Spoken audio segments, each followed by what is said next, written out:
ज्ञानेश्वर महाराज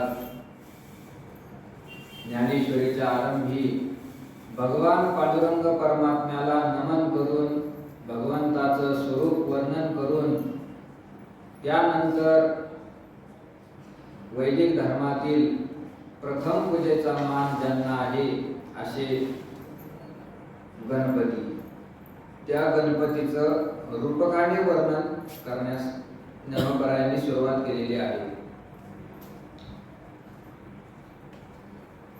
साहित्य शास्त्रामध्ये रूपक नावाचा एक आहे अलंकार आहे. अलंकार रूपक अलंकाराने वर्णन करण्याची पद्धत आपल्या शास्त्रामध्ये ठिकठिकाणी वापरलेली आहे.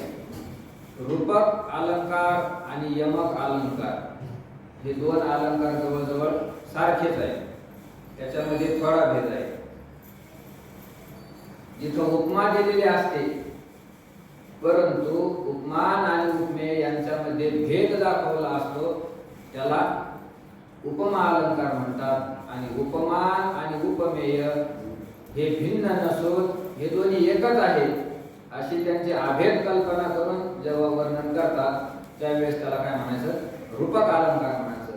तर ज्ञानोबरायांनी या ठिकाणी रूपक अलंकार केलेला उपमान, ज्याला उपमा दिली आणि ज्याची उपमा दिली, हे दोन्ही भिन्न नाही, ते दोन्ही काय आहे, एकच आहे, अशा रूपाने वर्णन जिथं केलं जातं त्याला काय म्हणायचं, रूपक अलंकार. तुकोबारायांनी वर्णन केले, तुझे दारीचा पुत्रा नको मोकलू दातारा.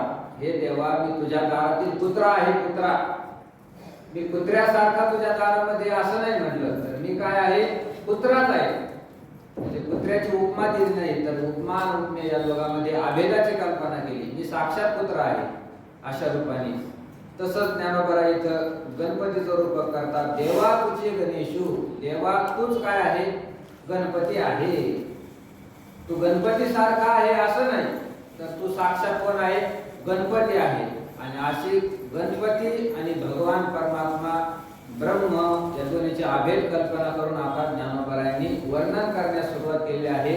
आणि ते वर्णन करत असताना मग वाङ्मय गणपती ज्ञानोबारायांनी केलेले आहे. वाङ्मयाचा गणपती आहे. मग त्या गणपतीचे अवयव कोणते, त्या गणपतीचे असणारे अंगावर जे मणिभूषण आहे ते मणिभूषण कोणतं आहे, त्यानंतर त्या गणपतीचा वेश कोणता आहे, त्या गणपतीच्या अंगावर असणारे रत्न कोणते आहे, असं वाङ्मय रूपाने वर्णन करत ज्ञानोबा वाङ्मय रूपाने गणपतीचं वर्णन करतात. 8 ओव्यापर्यंत आपण काल आलो होतो. आज 9व्या ओवीपासून काय करायची, सुरुवात करायची. सगळ्यांनी ज्ञानेश्वरीमध्ये लक्ष द्या. जे व्यासादिकांची मती तेची मेखळा मिरवती, चोखाळपणे झळकती पल्लव सडका. जे ज्या ठिकाणी म्हणजे गणपतीच्या ठिकाणी, व्यासादिकांची मती, व्यास अधिक जे ऋषी मुनी आहेत त्यांची मती म्हणजे त्यांची बुद्धी, तेची मेखळा मिरवती.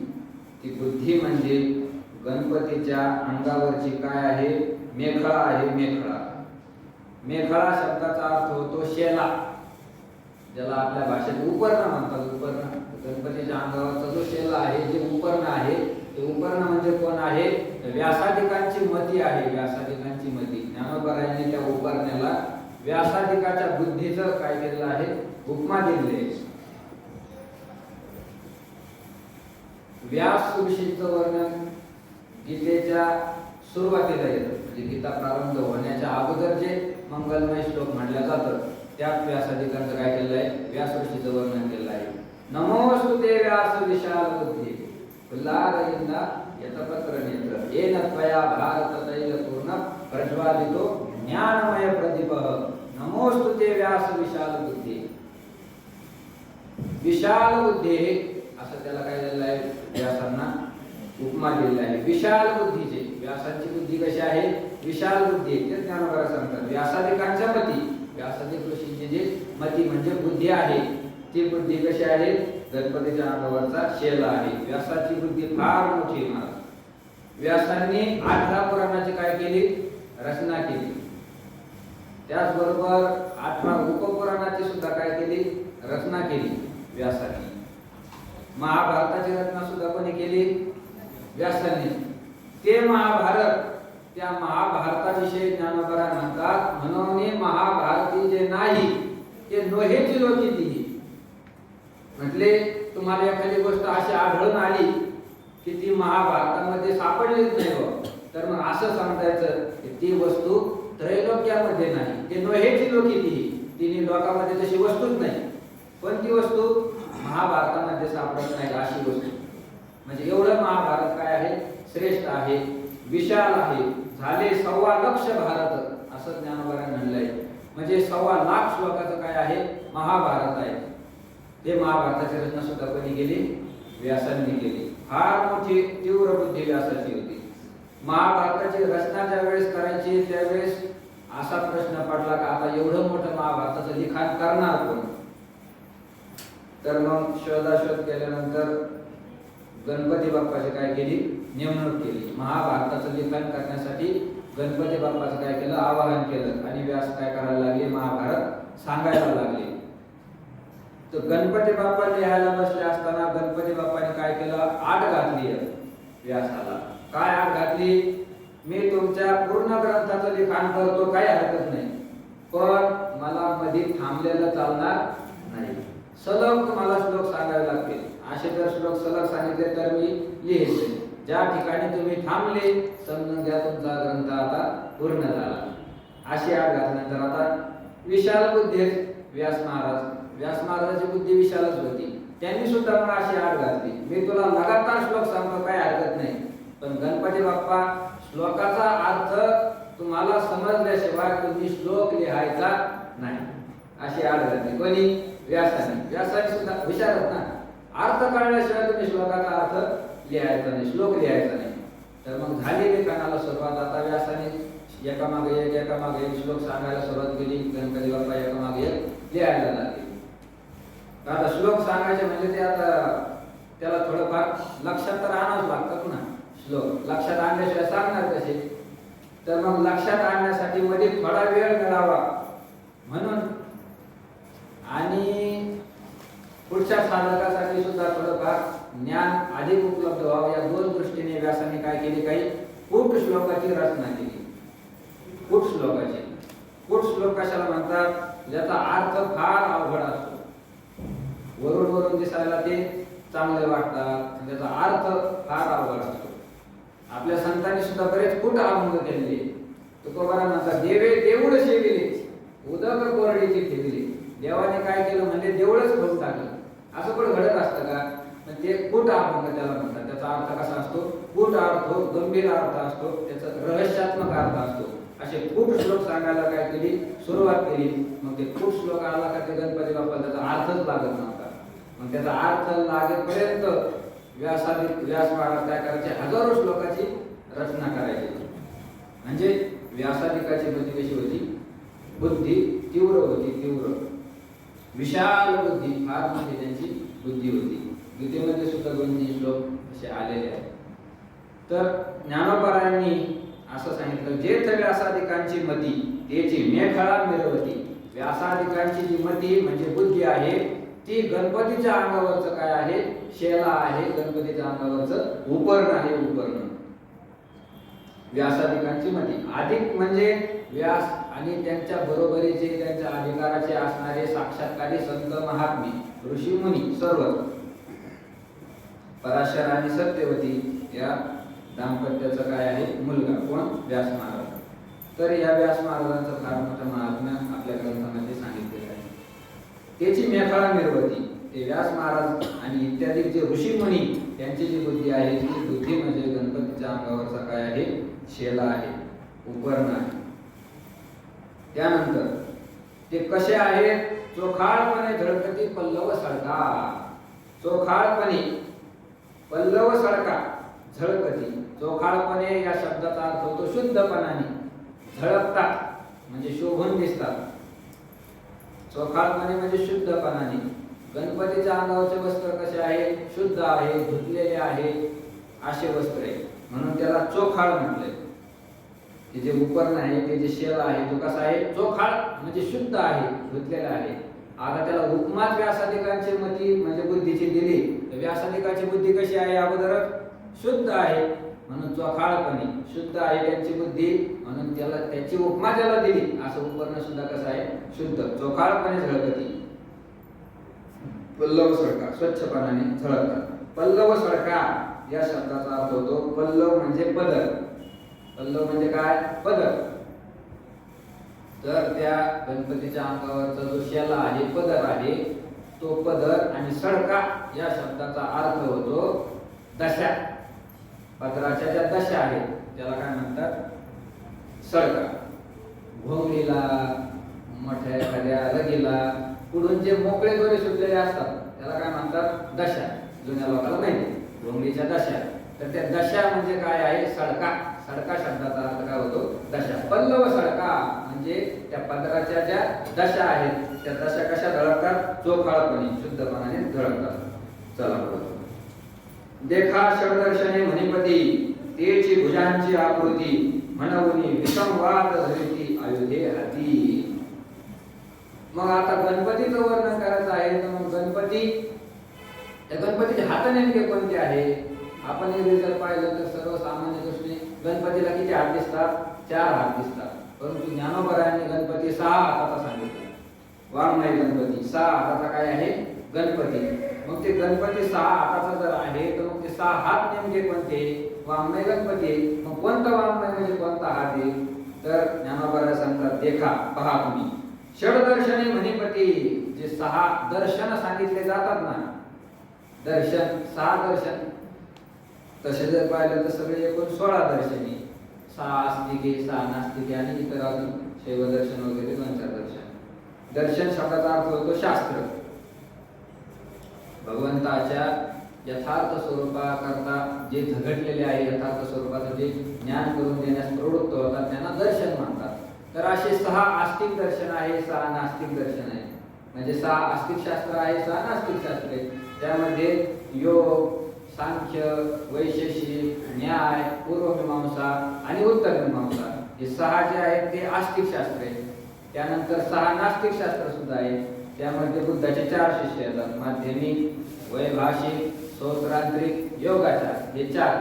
आणि त्यानंतर 4वा दर्शन हे 5वं आणि 6वं दिगंबर म्हणजे जैन, हे काय आहे? नास्तिक दर्शनकार आहे. आस्तिक आणि नास्तिक कशाला म्हणायचं? तर वेदाचं प्रामाण्य ज्याला मान्य आहे, जो वेदाला प्रमाण म्हणून मानतो त्याला आस्तिक दर्शन, आस्तिक शास्त्र म्हणायचं. आणि वेदाचं प्रामाण्य जो स्वीकार करत नाही त्याला नास्तिक दर्शनकार म्हणायचं, तो नास्तिक आहे. म्हणून नास्तिका द्यावया कोंड, वेदाचे गाढे बंड. तर असे जे आस्तिक 6 दर्शन आहे, आता नास्तिकाचा उल्लेख केला नाही, आस्तिक जे 6 दर्शन आहे, षडदर्शने मणिपती, 6 दर्शन जे म्हटल्या जातात, सांगितल्या जातात, तेची भुजांची आकृती. गणपतीचे जे हात आहे, हात म्हणजे काय आहे? 6 शास्त्र आहे. 6 शास्त्राचे 6 हात आहे. एका हाताला न्याय नाव दिलं, एका हाताला वैशेषिक नाव दिलं, एका हाताला योग नाव दिलं, एका हाताला पूर्वमीमांसा नाव दिलं आणि एका हाताला उत्तरमीमांसा. असे 6 शास्त्र म्हणजे गणपतीचे काय आहे? 6 हात आहेत. म्हणून विसंवाद धरिती आयुधे हाती. म्हणून आता हात जर गणपतीचे 6 आहे तर मग त्या 6 हातामध्ये काय असणार? 6 आयुध असणार. गणपतीच्या हातामध्ये काय असतं? एका हातामध्ये फुल असतं, एक हात वरदहस्त असतो, एका हातामध्ये मोदक आहे, एका हातामध्ये अंकुश आहे, एका हातामध्ये कळश आहे. असे आयुध आहे गणपतीच्या हातामध्ये. तर मग आयुध नेमकी कोणते आहे? आयुध म्हणजे शस्त्र, अस्त्र वगैरे, त्याला आयुध म्हणायचं. तर मग गणपतीचे 6 हात हे 6 शास्त्राचे आहे. तर मग 6 शास्त्राच्या हातामध्ये त्या गणपतीने आयुध नेमके कोणते धारण केले? तर याचा विचार ज्ञानोबा सांगतात, म्हणून विसंवादे धरिती आयुधे हाती. आयुध कोणते ते पुढच्या ओळीमध्ये सांगितले, परंतु ते सांगत असताना ज्ञानोबा म्हणतात ते आयुधे हाती विसंवाद धरिती. म्हणून आता 6 शास्त्र असल्यामुळे म्हणून 6 शास्त्र हे जर हात आहेत तर त्यामुळे हाती विसंवादे आयुधे धरिती. गणपतीने हातामध्ये जे आयुध धरलेले आहे ते आयुध कसे आहे? विसंवादे. त्यांचा एकमेकांमध्ये ताळमेळ बसत नाही. संवाद म्हणजे एकमेकाचा ताळमेळ जिथं बसतो त्याला संवाद म्हणायचं, आणि विसंवाद म्हणजे जिथं भांडणं लागतात त्याला काय म्हणतात? विसंवाद. हे 6 शास्त्र जे आहे ते 6 शास्त्र जरी आस्तिक असले तरी सुद्धा त्यांच्या परस्परांमध्ये काय आहे? फार मोठे भांडण आहे, फार मोठे परस्परांमध्ये भांडणे 6 शास्त्रांमध्ये. प्रत्येक विषयामध्ये या 6 शास्त्राचे काय आहे? भांडणं आहे. आत्म्याचा जरी विषय घेतला तरी आत्मा कसा मानायचा त्या शास्त्रकारांमध्ये परत भांडणं आहे. कोणी म्हणता आत्मा चैतन्य स्वरूप आहे, कोणी म्हणता आत्मा जड आहे, न्यायवादी म्हणता आत्मा जडच आहे, कोणी म्हणतात, वेदांती म्हणतात आत्मा केवळ चैतन्य स्वरूप आहे, आणि प्रभाकराचे शास्त्राचे म्हणतात आत्मा चैतन्य स्वरूप पण आहे, जड स्वरूप पण आहे. म्हणजे प्रत्येक विषय, फक्त आत्माच नाही, जगताच्या उत्पत्तीविषयी प्रत्येकाचे मत भिन्न आहे, जगताच्या स्थितीविषयी प्रत्येकाचे मत भिन्न आहे, जगताचं वास्तव्यतेविषयी प्रत्येकाचे मत भिन्न आहे, जीवब्रह्माच्या अभेदाविषयी प्रत्येकाचे मत भिन्न आहे. सगळे त्यांच्यामध्ये भांडणं लागलेले. म्हणून ज्ञानोबा विसंवाद शब्द वापरलेला आहे. विसंवादे धरिती आयुधे हाती. त्यांचा एका शब्दामध्ये काय बसत नाही? ताळमेळ बसत नाही. म्हणून विसंवादे धरिती आयुधे हाती. मग आता त्या गणपतीने त्या 6 हातामध्ये कोणते अस्त्र शस्त्र धारण केले आहे त्याचं वर्णन ज्ञानोबा करतात. तरी तर्क तोची फरशू, नीती भेद तो अंकुशू, वेदांत तू महारसू, मोदक निरले. आता तरी तर्क तोची फरशू. तर्क हा काय आहे? गणपतीच्या हातामधले फरश आहे. फरश शब्दाचा अर्थ होतो मोठी कुऱ्हाड. मोठ्या कुऱ्हाडीला काय म्हणतात? फरश म्हणतात. म्हणून तर्क तोची फरश. तर गणपतीच्या हातामधली जी कुऱ्हाड आहे ती कुऱ्हाड म्हणजे कोणती आहे? तर तर्क नावाची कुऱ्हाड आहे. तर्क हे न्याय वैशेषिकामध्ये या दोन्हीचं काय आहे? प्राधान्य दिलं जातं. तर्काने काय होत असतं? तर तर्काने दोन तुकडे होत असतात, दोन तुकडे. तर त्याच्यामुळे त्याला कुऱ्हाडीला त्याची काय दिली? उपमा दिली. कुऱ्हाड काय करते? एका लाकडावर त्याला हाणला काय होतं? दोन तुकडे होतात. म्हणून तर्काची उपमा काय दिली? त्या कुऱ्हाडीला दिली. तर्क सुद्धा काय करतो? न्याय वैशेषिकाने एखाद्या विषयामध्ये तर्क सोडला तर लगेच काय होतं? बाजूबाजूला होतं, दोन तुकडे त्या विषयाचे होऊन जातात. म्हणून तर्क तोची फरश. नीतिभेद तो अंकुशो. वैशेषिक शास्त्रामधला जो नीतिभेद आहे. नीती म्हणजे कायदे. कायदे जे केले जातात त्याला काय म्हणतात? नीती म्हणतात. ते नीतीचे भेद म्हणजे नीतीचे जे प्रकार आहे ते प्रकार म्हणजे काय? गणपतीच्या हातामधलं अंकुश. अंकुश नावाचं काय आहे? शस्त्र आहे, हत्यार आहे. आणि वेदांत तो महारसू मोदक मिळवे. गणपतीच्या हातामधला मोदक कोणता आहे? महारस वेदांत. वेदांत हे जे शास्त्र आहे त्याला उत्तर मीमांसा म्हणतात. वेदाचा जो शेवटचा भाग म्हणून वेदांत. त्याला पंचदशीमध्ये श्रुत्यंतेषु म्हणजे श्रुतीच्या अत्यंत शेवटचा असणारा जो भाग त्याला उपनिषद म्हटलेला आहे. ते उपनिषद तो वेदांत ह्या काय आहे? उत्तर मीमांसा आहे, उत्तर मीमांसा शास्त्र. तर तो म्हणजेच काय आहे? गणपतीच्या हातामधला मोदक आहे, मोदक. आणि मोदक जरी असला तरी ज्ञानोबराने त्याला महारस म्हटलेला आहे. महारस. मोदक कसा असतो? गोड असतो.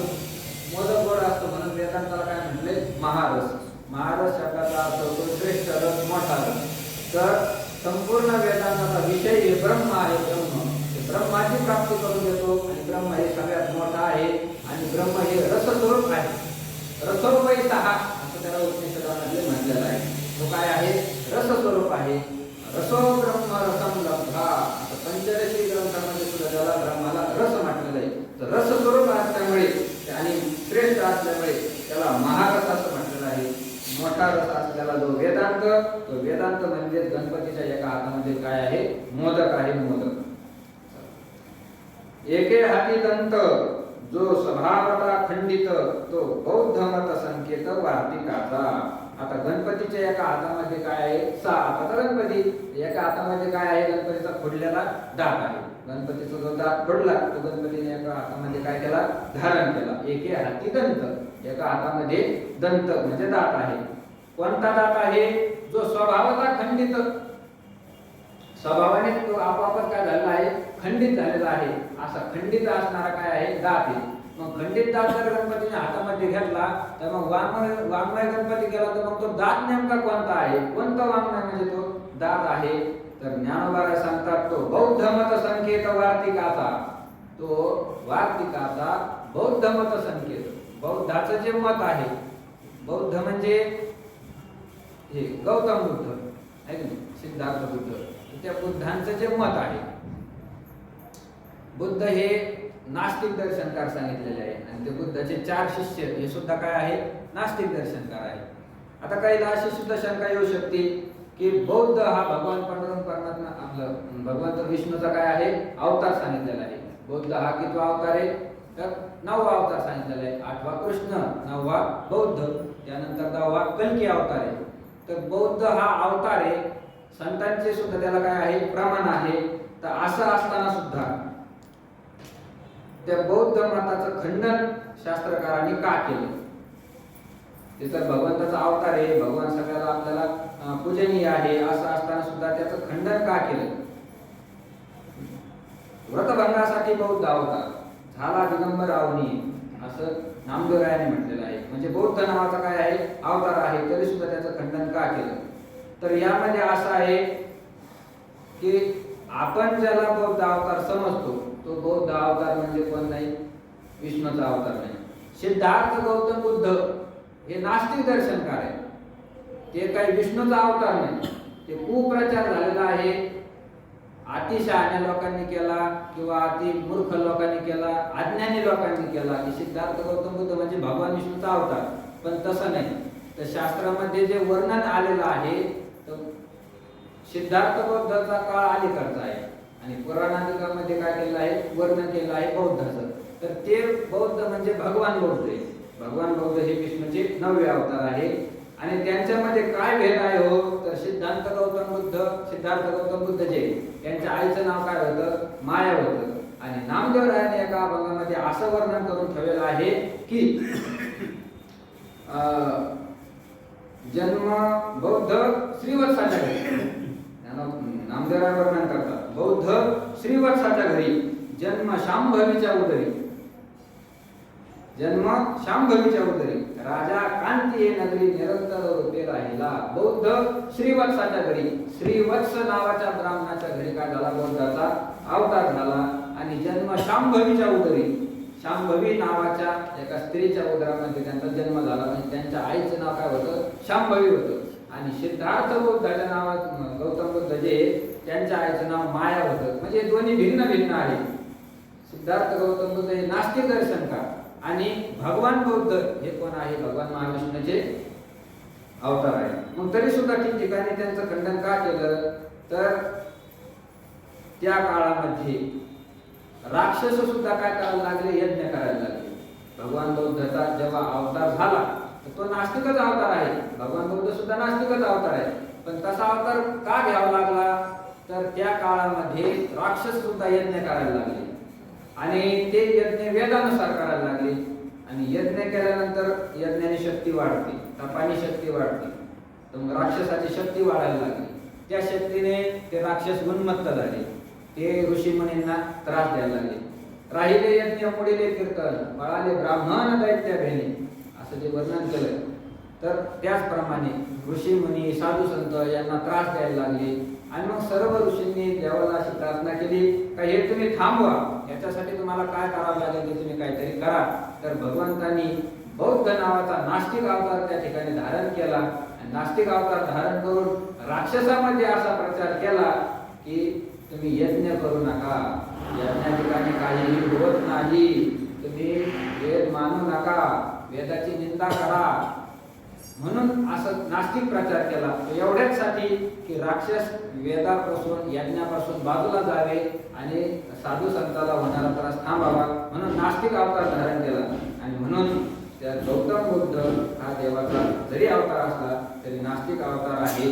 म्हणून या आपल्या सगळ्या शास्त्रामध्ये त्यांना नास्तिक अवतार असं ठिकठिकाणी वर्णन केलं आहे आणि त्याचं खंडन सुद्धा केलेलं आहे. म्हणून बौद्ध अवतार पूजनीय दिसत नाही. कुठं बौद्धाचं मंदिर दिसणार नाही, गौतम बुद्धाचं काय आपलं भगवान बौद्धाचं पूजनीय नाही. चला, तो बौद्ध मत संक्षेप बौद्धाचं जे मत आहे, बौद्धाचं मत काय आहे, सर्वम शून्यम शून्यम, सगळं शून्य आहे. जगताच्या आरंभी सगळं शून्य होतं. जगत हे सत्य आहे. जगतामध्ये प्रत्येक वस्तू काय आहे, खरी आहे, खोटं काही नाही, ईश्वर मानायचा नाही, हे बौद्धाचं मत आहे. असं बौद्धाचं जे मत आहे त्या बौद्धाचं मताचं ठिकठिकाणी आपल्या शास्त्रामध्ये खंडन केलं. त्याचं सर्वात मोठं खंडन जे केलेलं आहे ते कोणी केलं आहे, तर कुमारिल भट्टाने त्याचं काय केलेलं आहे, खंडन केलेलं आहे. आणि त्या कुमारिल भट्टालाच काय म्हणतात, वार्तिककार म्हणतात. त्यांनी वार्तिक दिलेले आहे खंडनाची, म्हणून त्यांना वार्तिककार म्हणतात. ते बौद्ध मत संकेत वार्तिकाचा म्हणजे बौद्ध मताचं जे वार्तिकामध्ये कुमारिल भट्टाने खंडन केलं, ते खंडन म्हणजे काय आहे, तर गणपतीच्या हातामधला दाप आहे, जो स्वभावाचा खंडित. बौद्ध मत हे स्वभावानेच खंडित आहे. त्याचं खरं तर खंडन करण्याची आवश्यकताच नाही, ते स्वभावानेच खंडित आहे. तर असं असणारं जे आहे तर बौद्ध मत संकेत वार्तिकाचा. चला, मग सहजे सत्कारवाद तो पद्मकर वरद, धर्म प्रतिष्ठा तो सिद्ध अभय हस्त. मग सहजे सत्कारवाद तो पद्मकर वरद आणि धर्म प्रतिष्ठा तो सिद्ध अभय हस्त. सहजे सत्कारवाद, शास्त्रामध्ये अनेक प्रकारचे वाद आलेले वाद. तर त्या वादामध्ये काही परिणामवाद आहे, काही आरंभवाद आहे, सत्कारवाद आहे. तर सत जे आहे परब्रह्म, ते परब्रह्म म्हणजे ते परब्रह्माचंच काय झालं आहे, विश्व तयार झालेलं आहे. सत्कारवाद, सताचा कार्य त्याचा वाद, हे विश्व तयार झालेलं आहे म्हणून सत्कारवाद. परिणामवाद, तर भगवंतापासून विश्व तयार झालं, भगवंताचं पासून विश्व तयार झालं हे म्हणण्यापेक्षा भगवंतच विश्व स्वरूपाने उभा राहिला, भगवंतच काय झाला, विश्व स्वरूपाने उभा राहिला, त्याला काय म्हणायचं, आरंभवाद.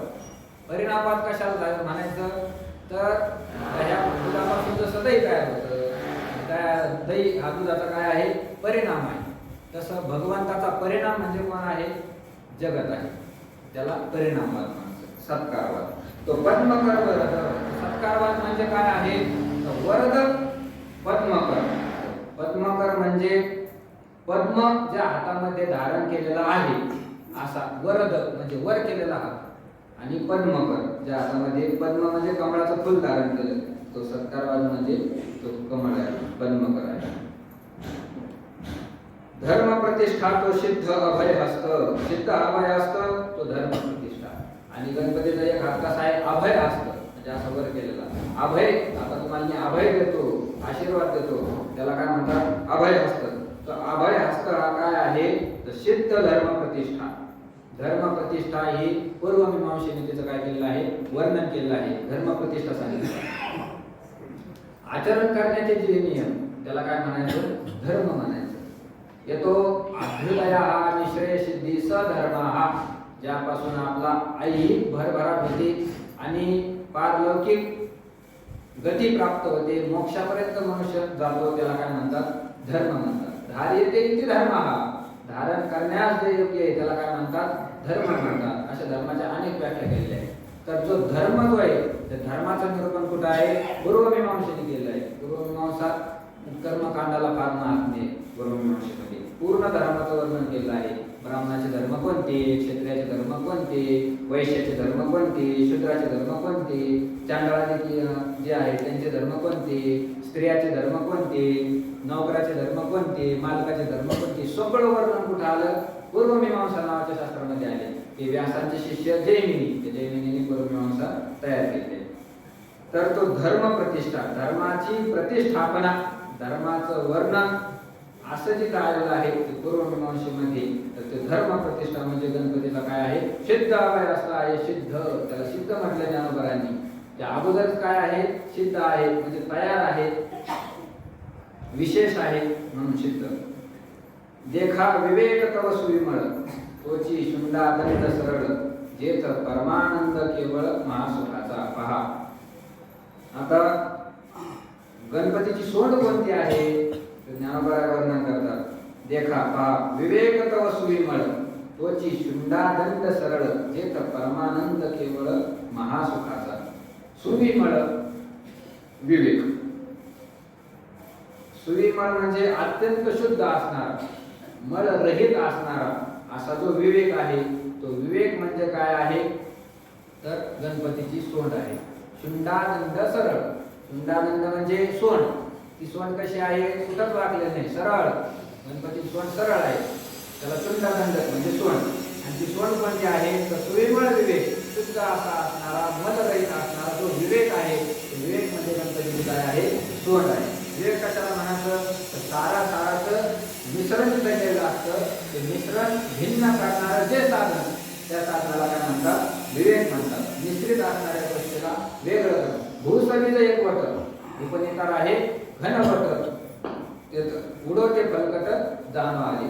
भूस बी एका ठिकाणी केलेलं असतं, तर ते एका ठिकाणी केलेलं भूस आणि बी हे वेगवेगळं कशामुळे होतं, वाऱ्यामुळं. वारा जसा त्याने ह्याला वेगवेगळं करतो, तर तसं विवेक काय करत असतो, सार आणि आसाराच्या मिश्रणातून सार आसार भाग बाजूला काढत असतो. त्या ज्ञानोबरांनी सुविमळ म्हणजे शुद्ध असणारा, मलरहित असणारा जो विवेक आहे, तो विवेक म्हणजे कोण आहे, गणपतीची सोंड आहे.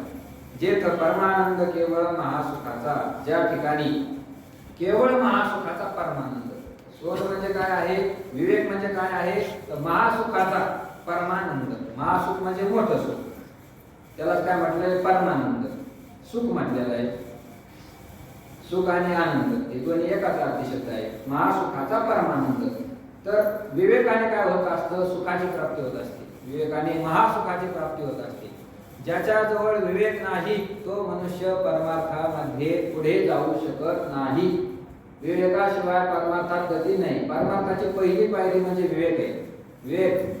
विवेकानंतर वैराग्य, वैराग्यानंतर समाधी षटक, समाधी षटकानंतर मुमुक्षुत्व, आणि मग मोक्षाची तीव्र इच्छा झाल्यानंतर साधन चतुष्टयुक्त होऊन ज्या वेळेस मनुष्य साधना करतो त्यावेळेस त्याला काय होत असतं, आत्मसाक्षात्कार होत असतो, आत्मज्ञान होत असतं. म्हणून विवेक ही परमार्थाची काय आहे, पहिली पायरी आहे. ज्या विवेकाने काय होत असतं, सुखाची प्राप्ती होते, सुखापर्यंत मनुष्य जातो. विवेक जर मनुष्याच्या ठिकाणी जर नसेल तर त्याच्या जीवनाला काय नाही, कृतार्थता नाही. त्या विवेकालाच काही ठिकाणी काय म्हटलेलं आहे, विचार म्हटलेला आहे. तर तुकोबारा म्हणतात, विचार नाही नर खरत्व तैसा, वाहे ज्ञान पाठी भार लगड तैसा. विचार नाही, ज्या मनुष्याच्या ठिकाणी विचार करण्याची शक्ती नाही, ज्या मनुष्याच्या ठिकाणी विवेकाचं ज्ञान नाही, तर तो मनुष्य म्हणजे काय आहे, मनुष्य नाही, गाढव आहे, गाढव. विचार नाही नर खरं तो पैसा, तो काय आहे, खरं म्हणजे गाढव आहे. वाहे ज्ञान पाठी भार लगड तैसा. गाढव जसं ओझं वाहतो तसं तो मनुष्य ज्ञानाचा काय वाहतो, भार वाहतो, भार. विचार नाही नर. त्यामुळे विचाराला फार काय आहे, प्राधान्य आहे. विचाराशिवाय मनुष्याच्या जीवनाला कृतार्थता नाही. तर असा जो विवेक आहे, तो विवेक म्हणजे काय आहे, गणपतीची सोंड आहे. त्या विवेकाने महासुखाचा केवळ परमानंद, केवळ शब्दाचा अर्थ होतो दुःख रहित. केवळ शब्दाने दुःखाची काय केलेली आहे, निवृत्ती केली आहे. दुःख रहित असा असणारा जो आनंद, तो आनंद कशाने प्राप्त होत असेल, तर विवेकाने प्राप्त होतो. म्हणून तरी संवाद तोची दशन, जो समता शुभ्र वर्ण, देवो उन्मेष सुखने क्षण विघ्नराज. तरी संवाद तोची दशन. आता मग गणपतीचं दात नेमके कोणतं आहे, तर ते वाङ्मय दात करत असताना ज्ञानोबा म्हणतात, संवाद तोची दशन. दशन शब्दाचा अर्थ होतो दात. दात कोणता आहे, संवाद तोची दशन. संवाद हा गणपतीचा काय आहे, दात आहे. संवाद म्हणजे काय, चांगल्या प्रकारचा वाद, गुरु आणि शिष्यामध्ये केला जाणारा जो वाद आहे. भगवंत आणि भक्त यांच्यामध्ये केलेला जो वाद आहे. श्रीकृष्ण अर्जुन संवादी. तिथं संवाद शब्द कशासाठी आला, तर कृष्ण आणि अर्जुन देव भक्ताचा ज्या ठिकाणी संवाद होत असतो, तिथं संवाद, ज्या ठिकाणी वाद होतो त्या ठिकाणी संवाद शब्द वापरला जातो. म्हणून असा असणारा जो संवाद आहे, तर तो संवाद म्हणजे गणपतीचा दात आहे. जो समता शुभ्र वर्ण, तो दात कोणत्या रंगाचा आहे, शुभ्र वर्ण. वर्ण शब्दाचा अर्थ होतो रंग. शुभ्र म्हणजे पांढरा. पांढरा गणपतीचा काय आहे, दात आहे. गणपतीचा पांढरा आहे. तो पांढरा रंग म्हणजे कशाचं प्रतीक आहे, समता, समतेचं प्रतीक आहे. समान असणारा, सर्वांसाठी सारखा असणारा तो गणपतीचा दात आहे. म्हणजे संवाद सगळ्यासाठी सारखा आहे. देव उन्मेष सूक्ष्मे क्षण विघ्नराजू. या गणपतीलाच काय म्हणतात, विघ्नराज. विघ्नराज म्हणजे विघ्नाचा राजा नाही. शेती समाज जर केला तर विघ्नाचा काय होतो, राजा. विघ्नाचा राजा गणपती नाही. विघ्न दूर करणारा तो काय आहे, राजा आहे. विघ्न दूर करणारी काय आहे, देवता आहे. म्हणून विघ्नराज त्याला काय सांगितलं, शब्द सांगितला. देव, देव म्हणले गणपतीला. देव शब्दाचा अर्थ काय होतो, प्रकाश स्वरूप असा असणारा, चैतन्य स्वरूप असणारा, चित स्वरूप असणारा, म्हणून त्याला देव म्हटले. आणि उन्मेष सूक्ष्मे क्षण.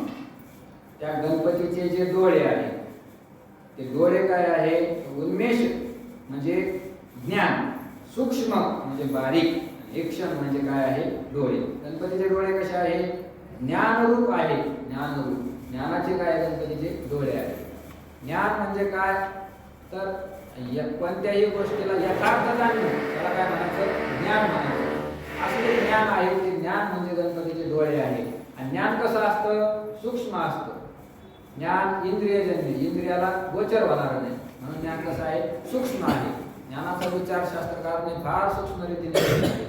म्हणून ज्ञानाची साधना जी कठीण म्हटलं जाते ती याच्यामुळे ज्ञान कसं आहे, सूक्ष्म आहे.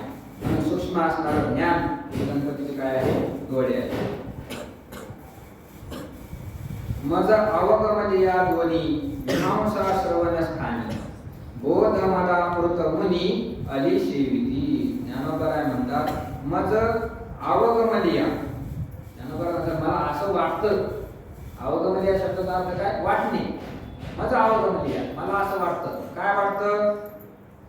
श्रवण स्थानी दोन्ही मीमांसा. भगवंता गणपतीचे जे कान आहे, श्रवण, श्रवण शब्दाचा अर्थ कान. तर श्रवण स्थानी ते कान कोणते आहे? तर त्या कानाच्या ठिकाणी दोन्ही मीमांसा मज अवगमली आहे. त्या कानाच्या ठिकाणी दोन मीमांसा आहे असं मला वाटतं. दोन मीमांसा कोणत्या? उत्तर आणि पूर्व मीमांसा. धर्म मीमांसा म्हणतात कशाला? पूर्व मीमांसाला धर्म मीमांसा म्हणतात आणि उत्तर मीमांसाला ब्रह्म मीमांसा म्हणतात. अशा दोन मीमांसा शास्त्र ते गणपतीचे काय आहे? कान आहे. आता बोध मदामृत मुनी आदी शिविती. बोध मदामृत, बोध शब्दाचा अर्थ होतो ज्ञान, मद शब्दाचा अर्थ होतो मद, मध, आणि अमृत शब्दाचा अर्थ होतो अमृत स्वरूप असणार. तर गणपतीच्या ठिकाणचं जे मद आहे कानामधील, तर ते ज्ञान स्वरूप आहे. बोध म्हणजे ज्ञान, ज्ञान अमृत स्वरूप असणारं जे मद, तर त्याचं सेवन करतात. कोण करतात? भुंगे. मधाचं सेवन कोण करतं? भुंगे करते. भ्रमर परागुण येते असं म्हटलं ना. तर ते भुंगे कोणते आहे? तर मुनी आदी सेविती. जे सगळे ऋषी मुनी आहे, ऋषी मुनी म्हणजे काय आहे? भुंगे आहे. आदी शब्दाचा अर्थ होतो भुंगे, भ्रमर. बोध मदामृत मुनी आदी सेविती.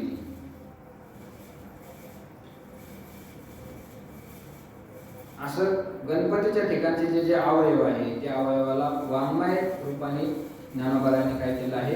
वर्णन केलं आहे. आज संध्याकाळी आता लगेच 5 वाजता 5:15 वाजता लगेच पुढं वाणी धर्मशाळामध्ये गाथामूर्ती राऊत बाबांचं काय आहे? गुरुदेव बाबांचं कीर्तन आहे. ते कीर्तन असल्यामुळे आपल्याला लवकर ज्ञानेश्वरीचा संप्रदायाचं कबीर महाराजांसाठी 5:45 वाजता म्हणून आपली वेळ या ठिकाणी संपलेली आहे. उद्या याचं पुढचं चिंतन आपण करू. 16व्या ओळीपर्यंत आपण आलेलो आहे. उद्या 17व्या ओळीपासून पुढे चिंतन करण्याचा प्रयत्न करू. कुंडली गोदाहरी विठ्ठल